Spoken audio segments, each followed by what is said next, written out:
자, 이번에는 프리미어리그와 라리가 편, 프리미어리그와 라리가 몇 경기를 선정해서 제가 승부 예측을 진행해 보도록 하겠습니다. 자, 이번 회차 승부 예측할 경기로는 사우스햄프턴 대 리버풀, 에버튼 대 아스날, 그리고 바르셀로나 대 아틀레티코 마드리드, 이 세 경기를 좀 중점적으로 다뤄보려고 하고, 그리고 그 외에 몇 경기를 더 선정을 해서 추가 승부 예측을 간단하게 해보도록 하겠습니다. 먼저 사우스햄프턴 대 리버풀 경기. 사우스햄프턴, 이 팀 정말 까다로운 팀이에요. 요즘에 이 팀은 정말로 까다로울 수밖에 없는 팀이에요. 2019년에 5승 3무 3패를 기록하면서 지금 강등권에서 완벽하게 벗어났었고, 이 벗어나는 데 있어서 중거리 슛 이 한 방이 정말로 큽니다. 특히나 이 워드 프로스의 중거리 슛 그리고 프리킥 감각은 리버풀 입장에서는 상당히 신경이 쓰일 수밖에 없는 부분이에요. 근데 다행히도 이 사우스햄프턴이 지는 경기에서 특히나 두드러지게 나타나는 것이 후반 막판 실점이 좀 많아요. 카디프와의 경기에서 2대1로 졌을 때, 맨유와의 경기에서 3대2로 졌었을 때 모두 후반 추가 시간 혹은 후반 막판에 실점을 해서 경기에서 지는 경우가 있었기 때문에 사우스햄프턴의 이러한 후반 막판의 이런 집중력 저하, 리버풀은 이런 걸 좀 노려봐야겠죠. 자, 리버풀은 마네, 피르미누, 로버트슨, 아놀드 이 네 선수가 최근 들어서 좀 좋은 모습을 보여주고 있습니다. 마네와 피르미누는 공격 진영에서 골 결정력 혹은 공격 조율하는 면에서 좋은 모습을 보여주고 있고, 로버트슨과 아놀드는 수비 양쪽 풀백을 맡으면서 공격을 차단하거나 아니라면 이제 공격을 할 때에는 이 두 선수가 적극적으로 공격에 가담하면서 마네와 피르미누, 살라에게 기회를 창출하는 역할을 톡톡히 해주고 있습니다. 근데 이 리버풀의 이번 경기에서의 핵심 미드필드예요. 아까도 얘기했다시피 중거리 슛이나 아니라면 워드프로스의 이 한방, 이거를 막기 위해서는 미드필더에서의 이 차단이나 아니면 압박이 중요하기 때문에 전 개인적으로 이 경기에서 제임스 밀러 선수가 투입이 안 됐으면 하는 생각이 들어요. 교체로라도. 제임스 밀러는 최근 들어서 좀 폼이 떨어지고 있다 보니까는 스피드에서 사우스햄프턴을 따라잡기 상당히 힘들 거라는 생각이 들기 때문에 이 경기에서는 진짜 제임스 밀러 투입 정말 고심을 해야 될 것 같고, 살라 선수가 최근에 무득점을 기록하고 있다는 거, 그리고 반다이크 선수의 발목 부상, 물론 격리하기 때문에 이번 경기에 나설 수 있다고는 하지만은 어쨌든 간에 이 반다이크 선수의 상태도 좀 눈여겨볼 필요가 있을 것 같습니다. 그리고 리버풀은 리그와 챔피언스리그 둘 다 신경 써야 하는 이 상황이 좀 약간 괴로울 거예요. 특히나 리버풀은 이 프리미어리그 출범 이래 우승이 없기 때문에 프리미어리그에 대한 우승 갈망이 정말로 크고, 그리고 챔피언스리그 8강 상대가 포르투예요. 그래도 8개 팀 중에서는 포르투가 가장 좀 떨어지는 그 평가를 받고 있는 만큼, 거기다가 1차전 경기가 홈에서 열리는 만큼 이 경기도 분명히 잡고 싶어 할 거예요.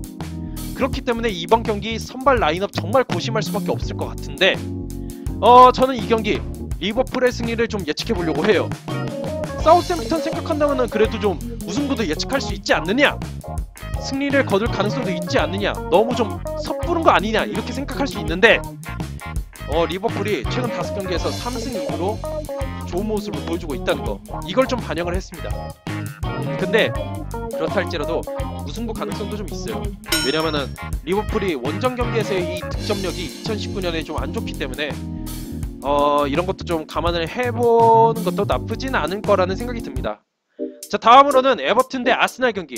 에버튼은 칼버트 루인, 히샤를리송, 시그루드손 이 세 선수를 좀 주목할 필요가 있습니다. 특히나 이 시그루드손 선수는 에버튼을 이끌고 있는 공격의 핵심 역할을 하고 있는 선수이기 때문에 이 선수의 활약 여부에 따라서 칼버트 루인이나 히샤를리송의 활약도 더 돋보일 수가 있을 것 같고, 이 선수들의 활약을 앞세워서 최근 5경기에서 3승 1무 1패로 반등에 성공하고 있는 상황이에요.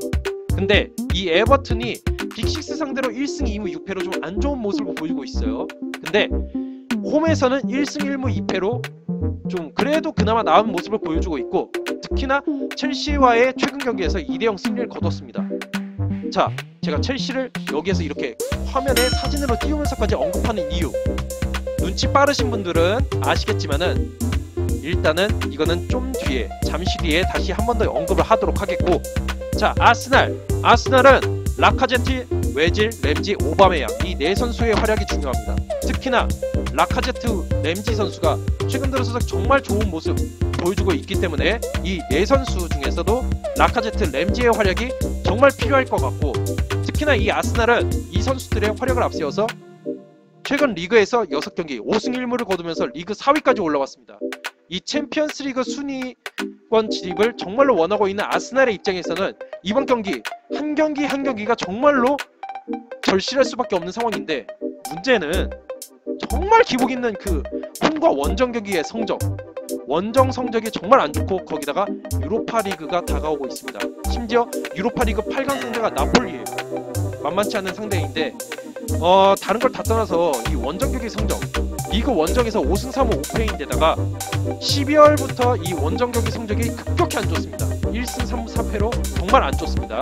거기다가 이 기간 동안에 치러진 유럽 대항전, 스타드랭과의 16강 경기 원정 경기 3대 1패, 32강전 바테와의 원정 경기 1대 0패, 유로파에서도 성적이 안 좋습니다.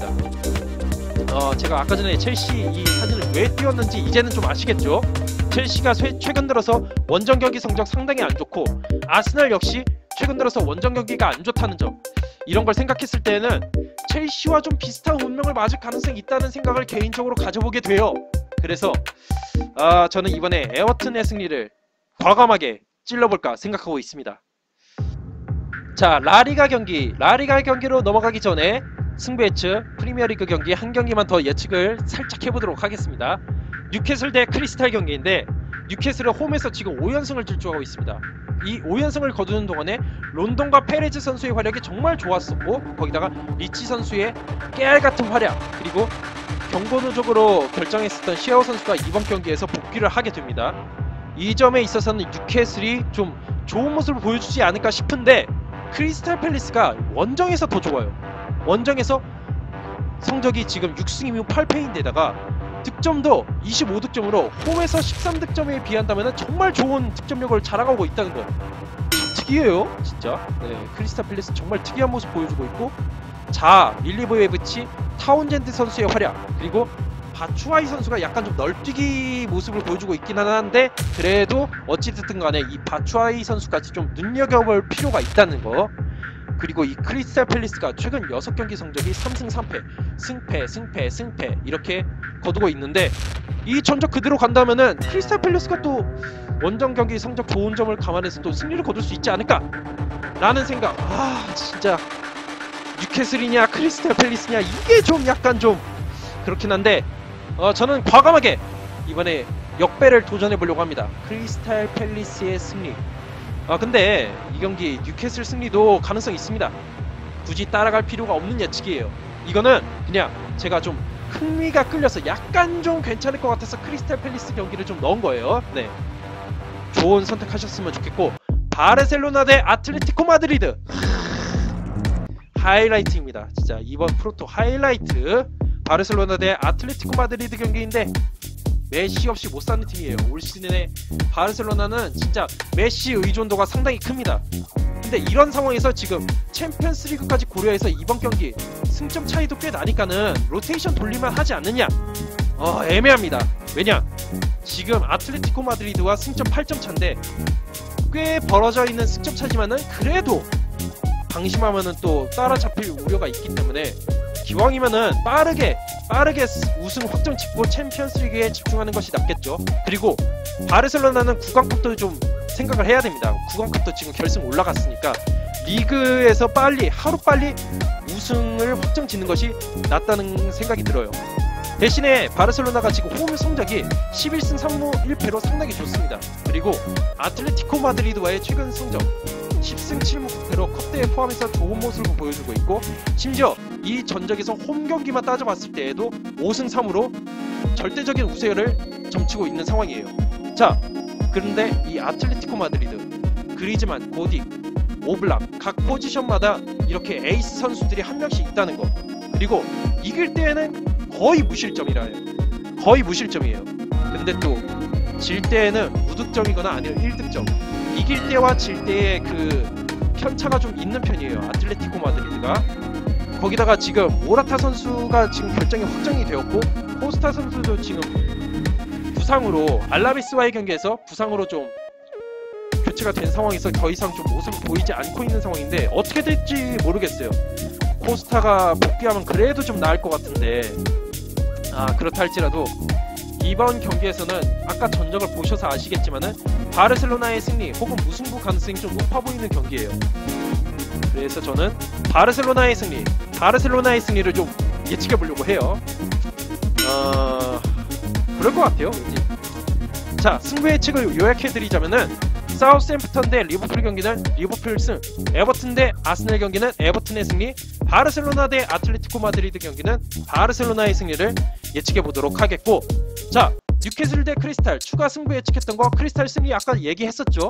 그리고 라리가 경기 2경기만 더 간단하게 언급을 할게요. 지로나 대 에스파뇰 경기는 이 팀에 대한 좀 약간의 분석은 주요 경기를 참고하시기 바랍니다. 주요 경기에서 제가 좀 간략하게 이렇게 띄워놨으니까 그걸 참고하신 상태에서 제가 승부 예측을 좀 해드리자면은, 지로나가 그래도 에스파뇰 상대로 상대 전적에서 2승 1패로 좀 앞서 있고, 에스파뇰이 원정 경기에서 슈팅에서부터 좀 안 좋다라는 것이 기록으로 좀 나와요. 에스파뇰이 좀 슈팅 개수가 홈에 비해서는 원정에서부터 좀 안 좋다 보니까 지로나의 승리를 좀 예측해 보려고 합니다. 그리고 셀타비고 대 소시에다드의 경기는 셀타비고의 아스파스 선수가 돌아온 이후에 공격이 확실히 좀 좋은 모습을 보여주고 있습니다. 물론 수비는 여전히 좀 정말 노답이긴 하지만 그래도 아스파스의 이런 효과를 앞세워서 이번에 승리를 거두지 않을까. 특히나 이 팀이 강등권에서 탈출하기 위해서 소시에다드를 좀 밀어붙이는 것이 효과를 볼 거라는 제 개인적인 생각으로 이번 경기 셀타비고의 승리를 예측해 보겠습니다. 이번 프로토에서 분데스리가와 세리에의 승부 예측은 좀 안 하게 될 것 같습니다. 이 영상까지 올리게 되면 아마 저녁 때쯤 될 것 같아서 편집하는데 시간이 좀 빠듯할 것 같습니다. 그냥 주요 경기를 참고하셔서 좋은 선택하셨으면 좋겠고요. 자, 이상으로 영상을 마치도록 하겠습니다. 제 영상이 마음에 드시는 분들은 구독과 좋아요를 눌러주시길 바라겠습니다. 감사합니다.